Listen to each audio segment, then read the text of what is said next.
Hi, I'm Alex Monadonna, and this is my 2022 rig rundown. It's been a long time since I've made one of these videos, and I'm super excited to share my guitars and my tones.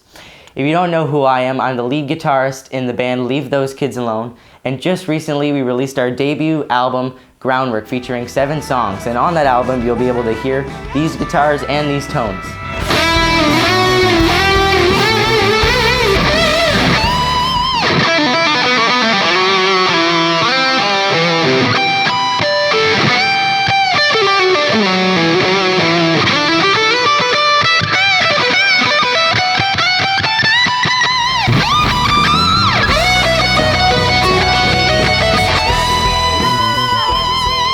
This is my 1974 20th anniversary Gibson Les Paul Custom. I'm the 3rd owner of this guitar, and here in Windsor, guitar player Joe Conus used to own this guitar, and he played with Jimi Hendrix, and I thought that was super cool.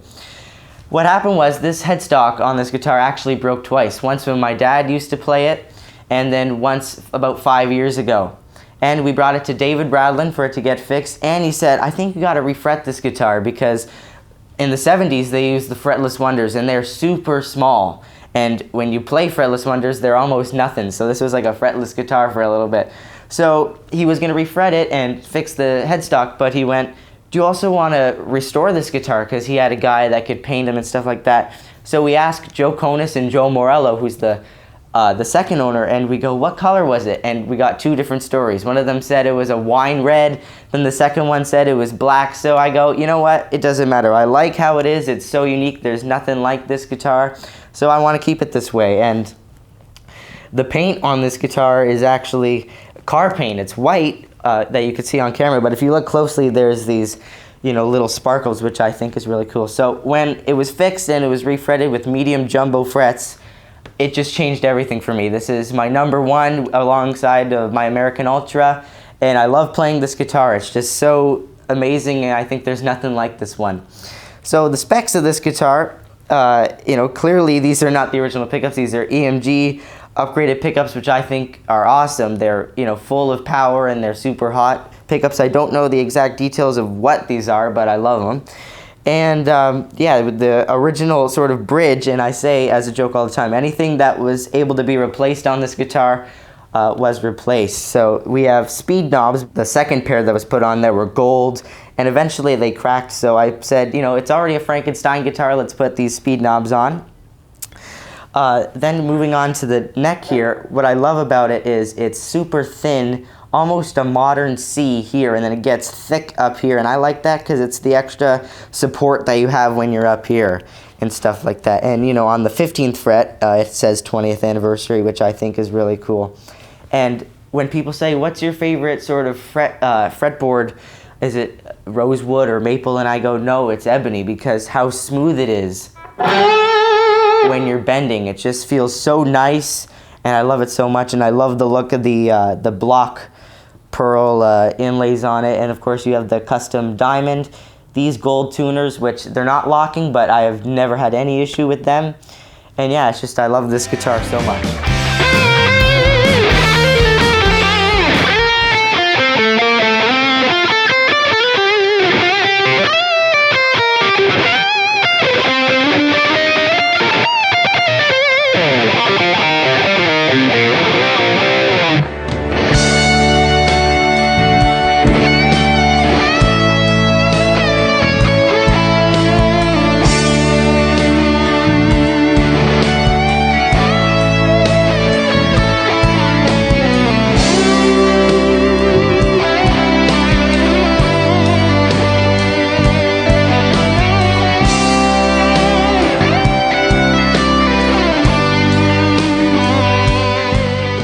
This is my 2019 Fender American Ultra Stratocaster.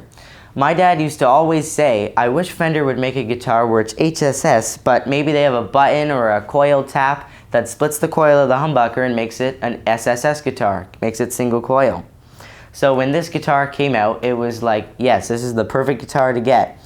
So about this guitar, it has the Cobra Blue finish, which was brand new at the time. It has this cream sort of pickguard, which I prefer to the white. It just looks a bit more modern and vintage at the same time. It's much nicer to me. And these soft touch knobs that they have, one, it's a little bit piece of rubber over it that makes it nice to feel, but they're also super smooth when turning them. And about these knobs, there's a lot of guitars where when you split the coil, it's a push-pull. And when you're sweating on stage, sometimes it's really hard for me on my other guitars that have push-pull to get it up into the single coil position. But with this guitar, they went with a button that's much easier to use, in my opinion. So going along with more specs, this guitar has the 2-point trem, and when you buy this guitar new, it comes floating. The thing with that, for the first 3 years when you're playing this guitar, it will never go out of tune, because when floating bridges work, they work so well.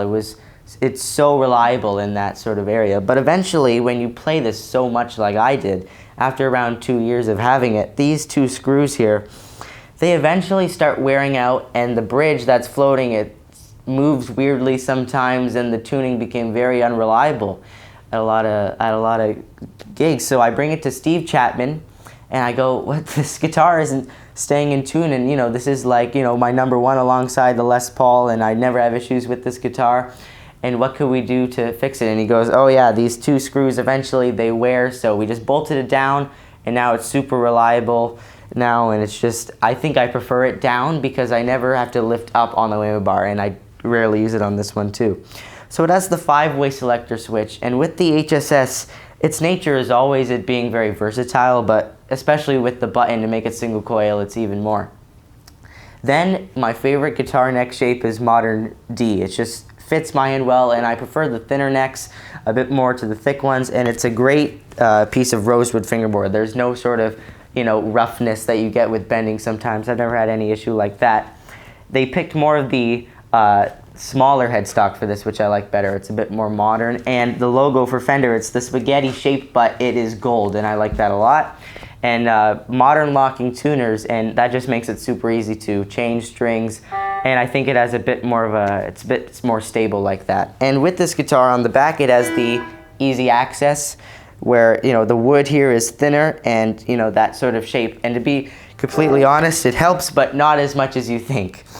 So with this guitar, I know some Fenders, they come with a lot of lacquer on the neck where it's almost, people say it's sticky, but for me this is like the perfect amount, and it's just so great to play, and the rolled fret edges are really nice. And I remember a long time ago picking up the Elite model, which is the old name of this, and it just, sometimes it felt a bit sharper, but this, it's just nothing like that. It's great.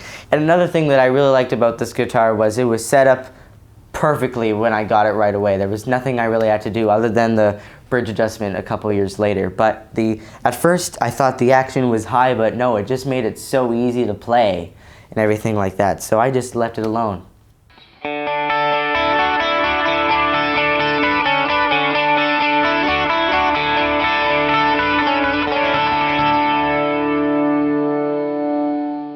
Another thing about this guitar is it uses the ultra hot noiseless pickups, and for me, noiseless pickups, I've never ever had issue with them, because a lot of people say you could lose tone with the noiseless pickups, but they're just so convenient when you go somewhere and the power isn't that great, and then there's just no buzz or anything from this guitar, and that just makes it easy for everyone.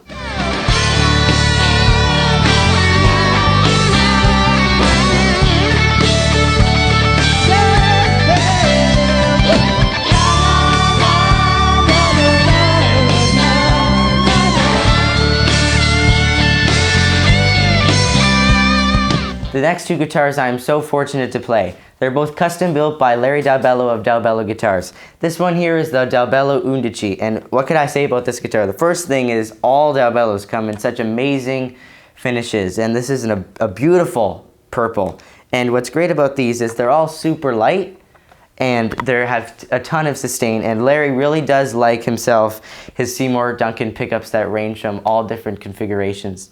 So story about this is I went on Instagram and I saw this guitar. I saw it in the process of being built, and I went, oh, I hope I'll be able to try that one out because it looks amazing. And when I got to see it, it was such an amazing thing to see, because it was just, I loved everything about this. The first thing that I loved so much was the modern D neck. Obviously, I said that that's my favorite sort of shape. If I could have that on all my guitars, I would. So it's super comfortable for me. And the fretboard, you would think is a rosewood or something like that, or maybe a brown ebony, but it's roasted maple, and it's just like ebony. It's super smooth, And also, when it comes to pickup covers or truss rod covers and stuff like that, he builds all of that stuff with wood, and I think that's something really cool. So that covers all the electronics is wood, and I think that's really cool. Another thing about the finish is this sort of ash thing that goes over here, and the whole back of the body is ash, and it looks just very flamey throughout. Same with the back of the neck, it's all purple. And I really like this design here, this easy access, and having this pin behind the guitar like this, I think is just really cool, and it makes it even easier. And on his guitars, there's a little volute here, like on the 70s Les Pauls, just to give it a bit more support. So yes, on Dalbello's guitars, he has this headstock style, which I think is just so beautiful. It just looks great, and I love how on the back of the neck, there's also these two lines going up. Modern locking tuners, so that makes it easier to change them and keeps them in tune. And this bridge hardtail is really great too. And how this guitar is wired, it might be HH, but there's no push-pull. All the coil splitting is in the selector. So all the way to the right is the bridge pickup. Then in the middle is the single coil of the bridge pickup. In the total middle right here is these two humbuckers. One here is the single coil of that pickup, and then all the way is just the whole bridge pickup. Another thing about the Undichis is that they have 24 frets, and this was my first 24 fret guitar, and that just gives even more room up here and some more notes that you're able to play. So here's what this guitar sounds like.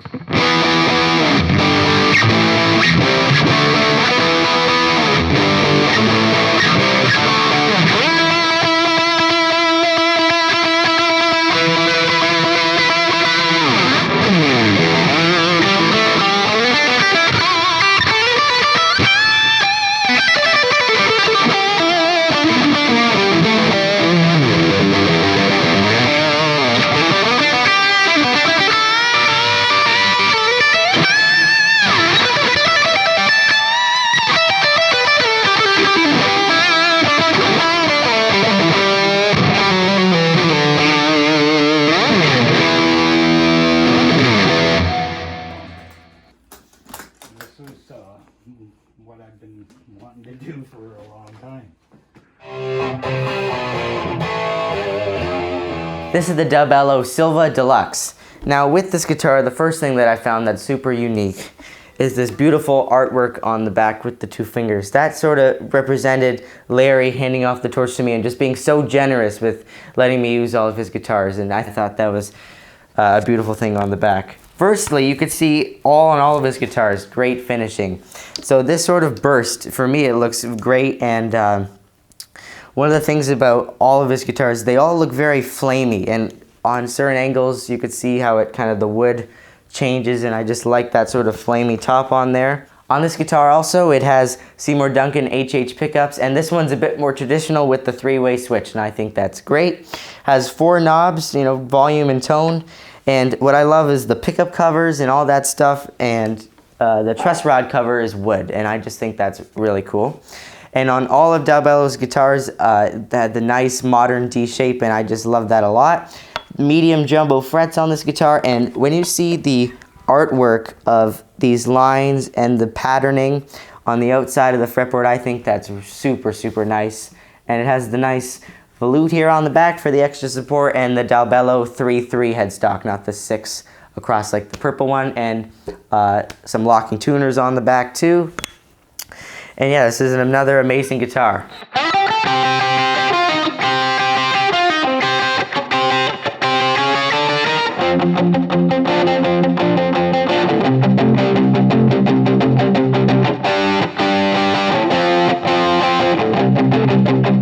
This is my first semi-hollow guitar, and you have to love how the semi-hollow guitars scream.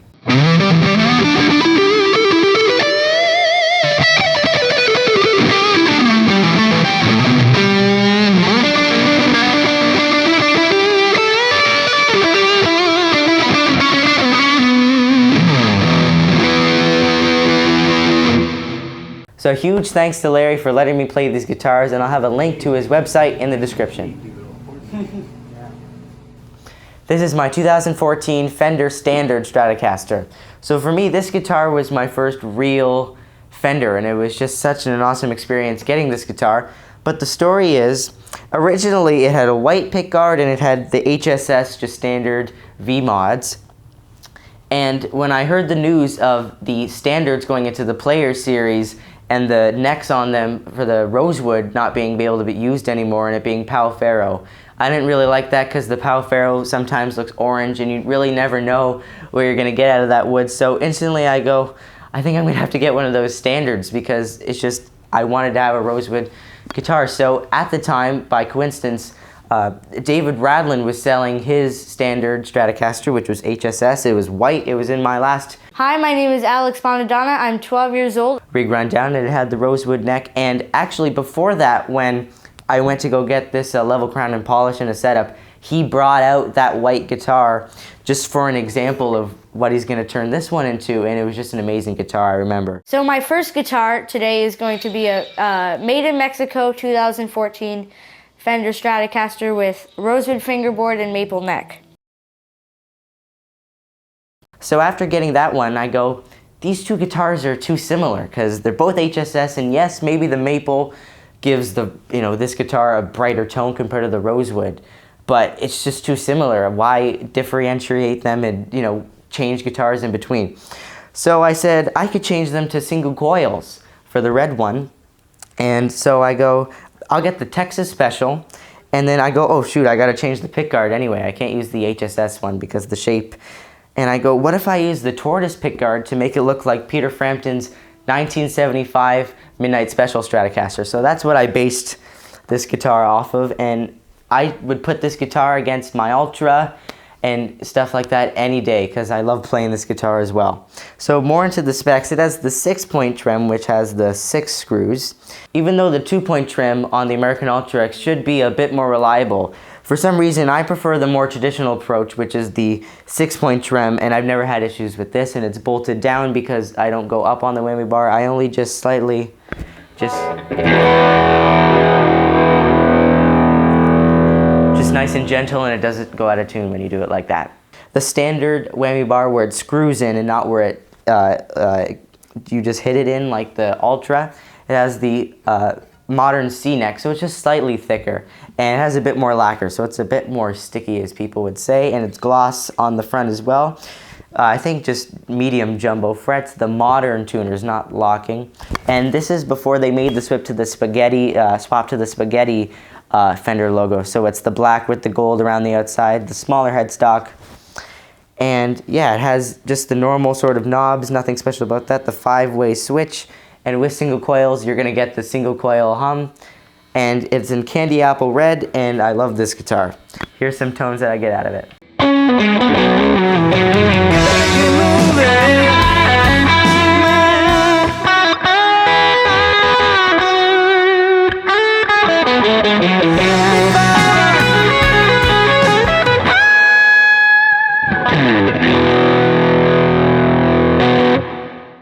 With these Texas Special pickups, you really get that Stevie Ray Vaughan sort of sound.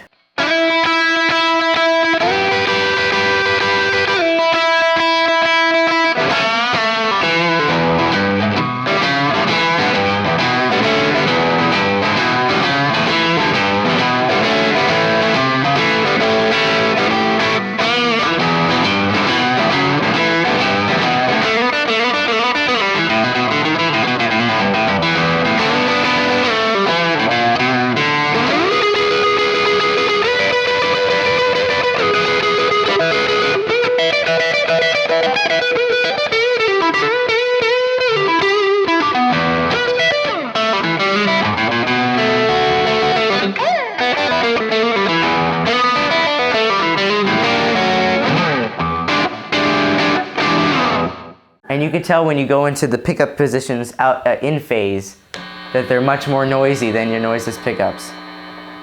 This is my made in Japan, made in China Stratocaster. With this guitar, it has a really amazing story. So my dad was looking over Facebook Marketplace and found a $100 sort of Squire that was there.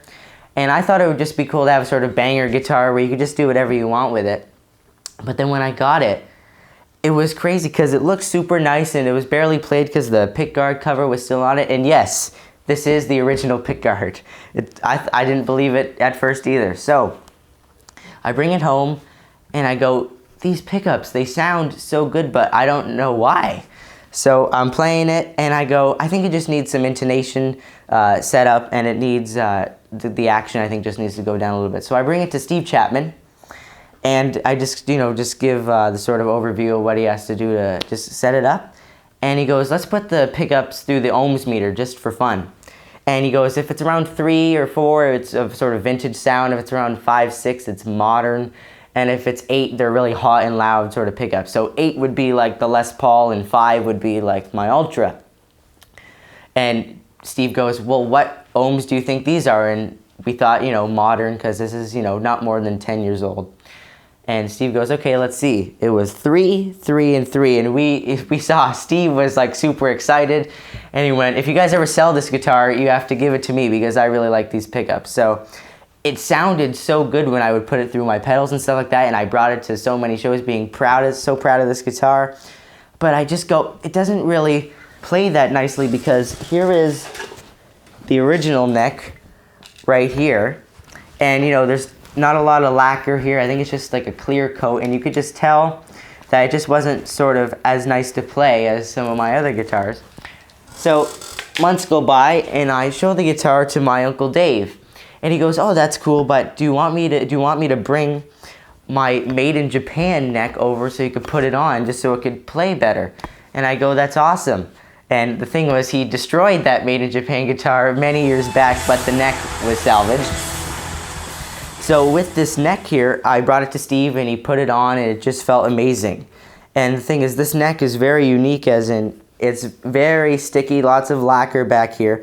But that doesn't really matter because you don't play solos with this neck really, because it's sort of curved along the top, bowed that way. So when you form chords and stuff with this neck,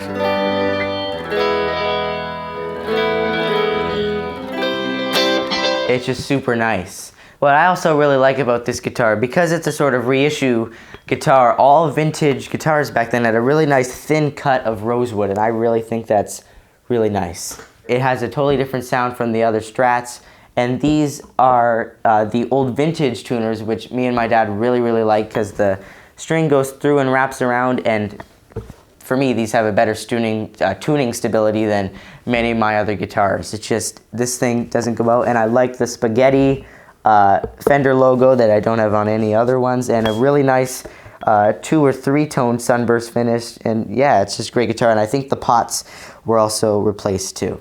And this is what this guitar sounds like.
So this is my 2021 75th anniversary Fender Telecaster.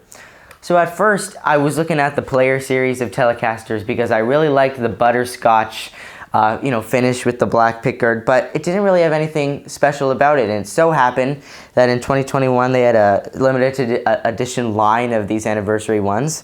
And the ones made in Mexico, first of all, came in this amazing diamond finish, and I think I have a soft spot for the matching headstock color. I think that's super nice. But what made it different and what made me say yes over just the Player series is because these are vintage 50s pickups, so it gives you that real telly sound, but it could also rock at the same time. So it has the traditional sort of setup, no push-pull or anything like that. But just the normal modern tuners, the spaghetti style Fender Telecaster logo, a modern C neck, and what's good about this is The frets aren't rolled frets, but there's no sort of any issue of it scratching me or anything like that. And what was unique about this guitar is it's satin here on the back, but it's glossy on the front, which just makes it easier and it's smoother in that sort of way. So yeah, it's just a traditional sort of telly in that sort of regard. But another good thing is that really traditional ones have, I do like this hardtail style. There's no whammy bar and anything like that. If I could have that on every guitar, I would take that any day.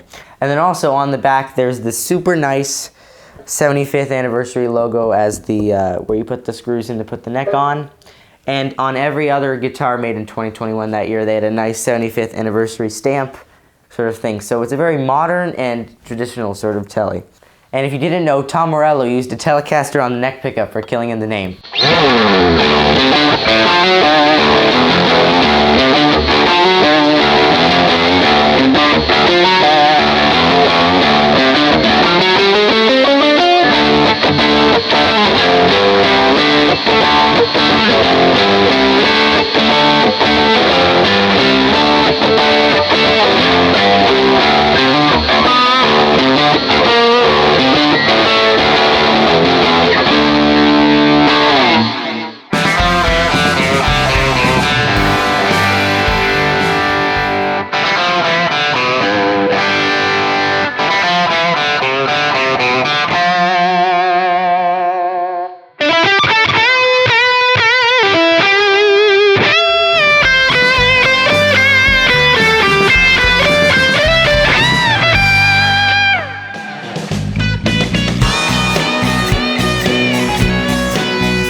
So this is my 2021 PRS SE Custom 24.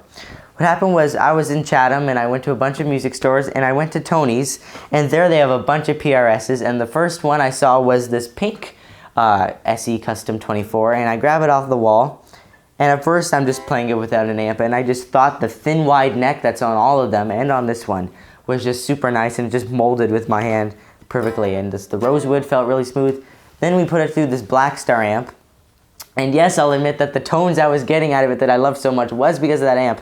But I just loved the fact that when I was tinkering with the knobs and, oh, it was push-pull. Then I got some really amazing Strat tones out of it. And because there's a lot of guitars that have the push-pull or the button that splits some coils, and they claim that it will sound like a Strat, but not really. And what sold me on this guitar was the middle position with the coil split up, and it just...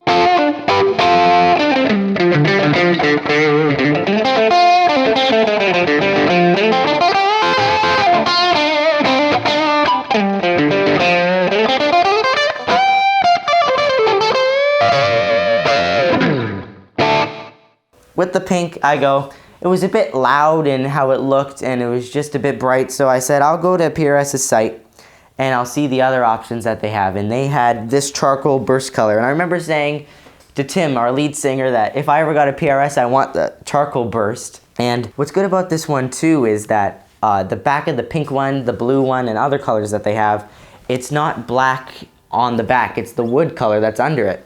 And on the charcoal one, they did something really smart where they made it look like it is binding, but really it's just the wood. They just stopped painting it until there. So on the black ones, there's much more visible binding.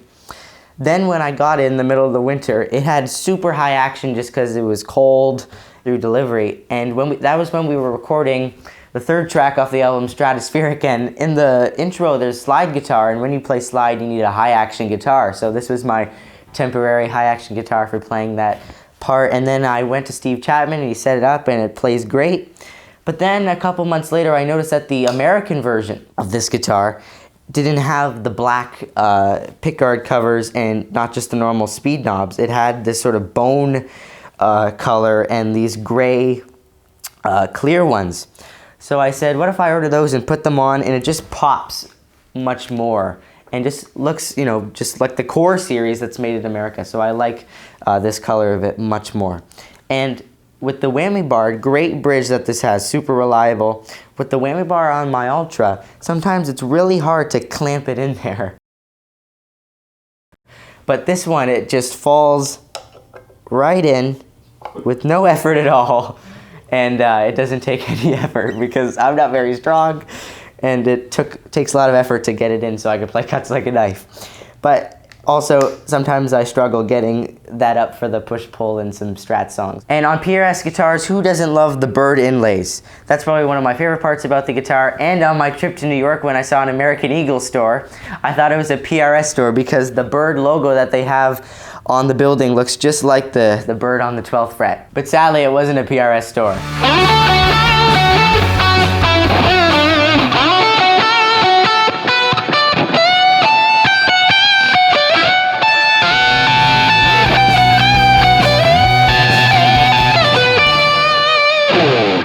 This is my 2020 Danelectro 59x12. So at first, me and my dad were looking to find a 12 string, but then we came across the brand called Danelectro. And a bunch of people say this is the best cheap for your value guitar, and all of the guitars, ranging from the 12 strings like this one to the 6 strings, are all super unique. So at first we were looking at one of the red ones, the older model of this, where it has these 2 single lip pickups, and well, this has the double lip pickup and the P90, and I think that's an amazing pairing for the pickups. You have such unique sounds coming from this guitar. But anyway, at first we were looking at the older version, but then we found that it would take 7 months for it to get here because they're all made in Korea. And then we find this model, which is slightly newer, but it has so much more versatility because it has the push-pull.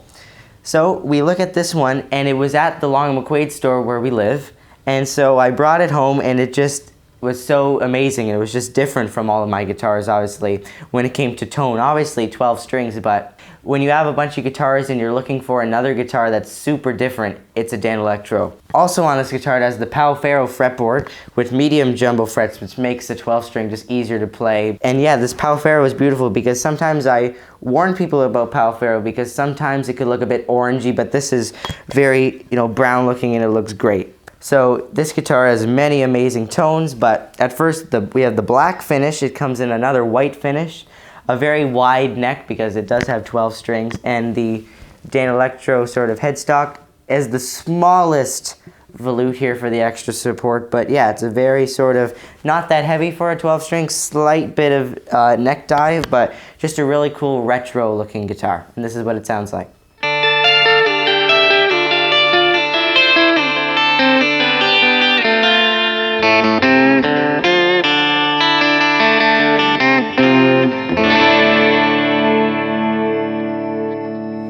And if you ever think the double lip pickups on this guitar is a bit too sharp, you could just use the coil tap that's on it to make it sound more stratty.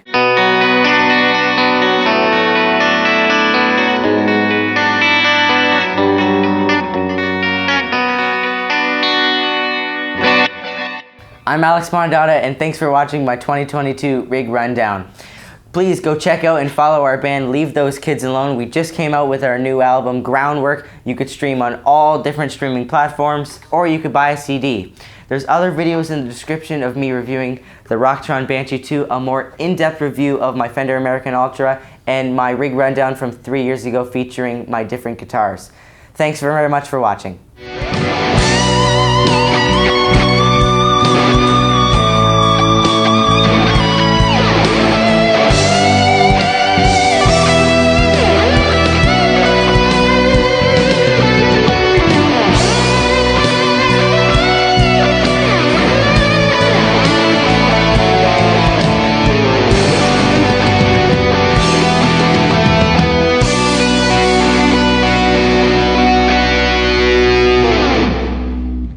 Thank you.